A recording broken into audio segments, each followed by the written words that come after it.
Alhamdulillah baru saja rapat paripurna DPR RI mensahkan Undang-Undang TNI yang kembalikan TNI ke Barak, kembalikan TNI ke Barak. Tentara seharusnya di barak, bukan di hutan, bukan di sawah, bukan di Vermont. Teman-teman, kita harus menolak RUU TNI. Mengapa? Karena dalam RUU TNI yang hari ini dibahas di DPR, ada satu pasal, yakni pasal 7, yang kemudian bisa sangat berbahaya untuk kawan-kawan kita, saudara-saudara kita di Papua. Dan barangkali nggak hanya di Papua, tapi di seluruh wilayah Indonesia yang hari ini terancam oleh proses pembangunan. Mengapa? Karena pasal 7 mengizinkan tentara melakukan operasi militer non-perang tanpa persetujuan DPR. Hanya dengan izin dari peraturan pemerintah atau peraturan presiden, itu masih belum jelas sampai sekarang, mereka bisa melakukan operasi militer non-perang. Operasi militer non-perang itu apa aja sih? Macam-macam. Tentu saja atas nama kepentingan ketahanan negara, mereka bisa bikin alasan untuk menjadi operasi militer non-perang. Dan sebenarnya kalau kita melihat kondisi yang terjadi di Papua hari ini, 2 juta hektar sawah yang akan dicetak baru untuk tebu dan juga untuk bioetanol bisa aja dilakukan oleh tentara kalau memang dianggap untuk ketahanan pangan negara. Jadi ya mereka bisa melakukan operasi militer non perang di Papua, dan itu akan gak cuma mengancam manusia Papua tapi juga mengancam lingkungan, karena teman-teman tahu akan muncul deforestasi baru dan akan muncul penghancuran lingkungan hidup yang baru. Oleh karena itu, pasal tersebut bisa sangat berbahaya, gak cuma buat manusia, bahkan untuk ekosistem dan keanekaragaman hayati yang hari ini ada. Kita sedang mengalami krisis iklim. Dan hal-hal seperti ini bukan hal yang menjadi solusi. Kita tahu tentara tugasnya berperang, bukan untuk melakukan penyelamatan lingkungan. Mereka nggak tahu apa-apa soal penyelamatan lingkungan. Jadi, pasal tersebut jelas sangat berbahaya buat kamu yang mencintai manusia dan percaya hak asasi manusia, maupun kita yang sama-sama sedang melawan krisis iklim. Pasal ini jelas berbahaya.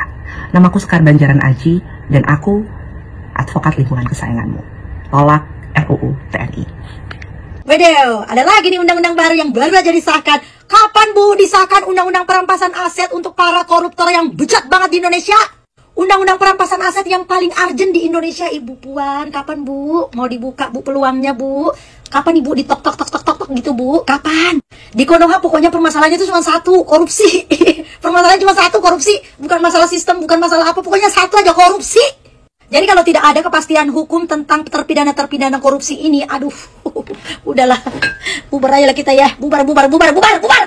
Presiden aja udah mikirin membuat penjara khusus untuk terpidana koruptor. Pokoknya sampai dikelilingin hiu-hiu malah. Masa sih Bu Ibu nggak mau ngetok-ngetok itu perampasan aset dan hukuman metong untuk para terpidana koruptor? Kasihan Bu rakyat Bu. Kasihan ini kami rakyat yang menjadi korban kalau para koruptor itu. Akhirnya RUU TNI resmi disahkan. Cepet banget, lebih cepat dari Shopee Food Express. Nah, jadi 3 pasal terkait yang akhirnya direvisi. Ada pasal 7, pasal 47, sama pasal 53. Pasal 7 itu terkait tugas pokok TNI yang tadinya 16 jadi 17. Pasal 47-nya terkait prajurit aktif yang ada di kementerian atau lembaga. Yang tadinya cuma boleh menduduki di 10 kementerian atau lembaga, sekarang nambah jadi 16. Nah, pasal 53-nya terkait usia pensiun TNI. Nah, sebenarnya yang jadi perhatian masyarakat ada di pasal 47, di mana nantinya akan semakin banyak kementerian dan juga lembaga yang bisa diduduki oleh prajurit aktif. Ya ini kan secara nggak langsung bikin masyarakat jadi trauma, kita bakal balik ke Orde Baru. Karena di zaman itu banyak prajurit-prajurit yang menduduki posisi sipil. Akhirnya jadi anti kritik dan juga banyak yang hilang. Mau itu personal maupun media. Ya walaupun dari pembahasan dan poin-poinnya harusnya RUU TNI ini nggak ada indikasi untuk balik ke zaman Orde Baru. Tapi masalahnya implementasi secara diam-diam, terus ada di hotel,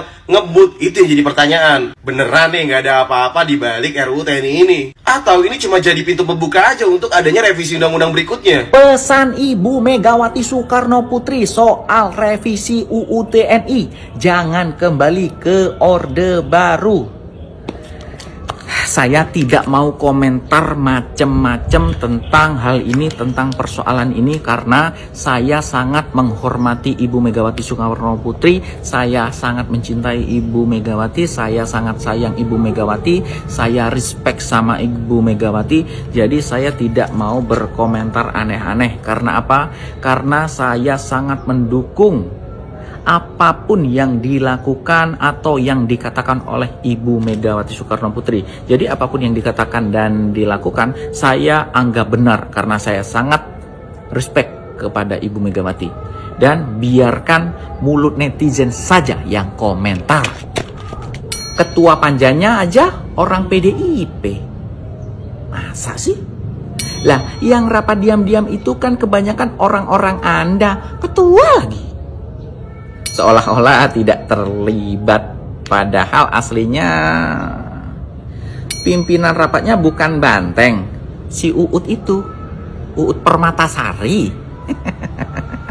Padahal ketua panjangnya dari PDIP. Macam mana kelanjutan perampasan aset, Bu? Katanya partai oposisi kok sibuk urusin Hasto. Ya kan kasihan Pak Hasto ya, dikriminalisasi hukum katanya ya. Bu Mega lupa ketua DPR itu adalah anaknya yang punya kuasa merubah undang-undang. Ya enggak lah, walaupun Ibu Puan itu ketua DPR yang bisa mengetok palu, tapi kan di DPR itu, di Senayan itu, koalisinya Pak Prabowo, Kim, Koalisi Indonesia Maju Plus itu kan yang lebih besar. Jadi mereka lebih bisa menang kalau voting. Kalau partainya Ibu Puan kan ya nggak banyak nanti kalau voting, ya lebih menang Kim ya. Jadi tetap saya mendukung Ibu Megawati Soekarno Putri. Biarkan Bu, netizen tidak suka sama Ibu, terus sirik sama Ibu, julid sama Ibu, saya tetap mencintai dan mendukung Ibu Megawati. Masya Allah, wastagfirullah. Kita punya pimpinan DPR RI yang begitu bermuka tebal, penuh percaya diri di depan kamera wartawan menyampaikan kebohongan dan pembodohan kepada masyarakat. Bu Puan, jelas-jelas RUU TNI ini cacat secara legislasi, Bu. Pertama, RUU TNI tidak pernah masuk ke dalam prolegnas prioritas 2025 sebagaimana ditetapkan di November 2024. Ini RUU dikejar dan dikebut menjadi prolegnas prioritas dan disahkan di tanggal 20 Maret 2025 setelah adanya surat presiden tertanggal 13 Februari 2024. Jelas-jelas di sini ada penyalahgunaan wewenang dan kekuasaan untuk memaksa RUU ini segera ditetapkan. Yang kedua, Bu, dengar baik-baik, Bu, bahwa RUU TNI masuk dalam prolegnas 2025 tanpa ada pertimbangan dari Badan Legislasi DPR.